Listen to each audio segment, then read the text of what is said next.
you so much for joining us. Now, how did architects fare on last year? Well, last year was quite a hard-hitting year because we experienced quite a bit of a downturn in business. Majority of professionals, especially at the onset of the COVID-19 pandemic, experienced a reduced level of inquiries. Several sites ended up slowing down or actually shutting down. So the overall rate, we are talking about reduction of business from about 60–70% from the optimism that had been building up from 2018, 2019. All right. And how does the new normal look like for architects today? Well, the new normal, I wouldn't say is a negative picture. What we have now is basically a change in thinking, the architectural thinking of how we approach space design, also utilization of what we have. Because we've had several instances of people thinking of retrofitting their spaces to cater for what we are calling working from home. And we also have more focus on green areas and open areas, because the more you work from home, you also need some sort of release. And as much as there was a restriction of movement, people ended up trying to customize their respective environments. So in terms of architectural bit, we've had quite a bit of focus on people coming up with proposals whereby they desire to work more from home and also have less dependence on the office space. So office spaces are now being converted to other kinds of space, be it commercial or retail. But ideally now the home has become a very focal point in terms of architectural design. All right, Wilson. And has the affordable housing pillar of the Big Four agenda benefited the local architectural space in any way so far?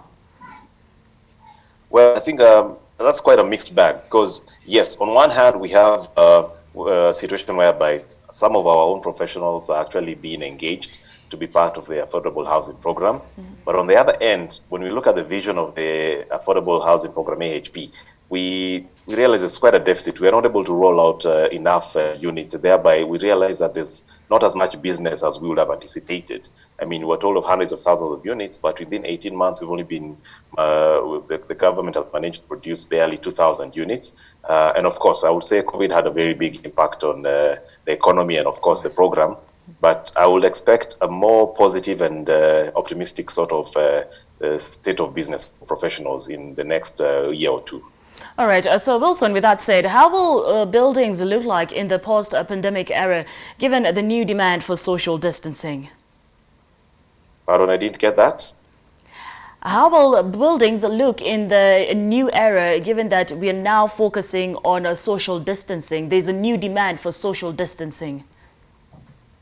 In terms of buildings, I don't think we'll have a very big change in how buildings look like. All right. The main change will be with how people interact.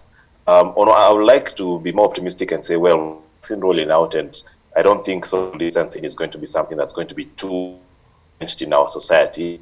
But be that as it may, we have a very good opportunity whereby the spaces that we have are now going to be more open to circulation, more lighting, more ventilation.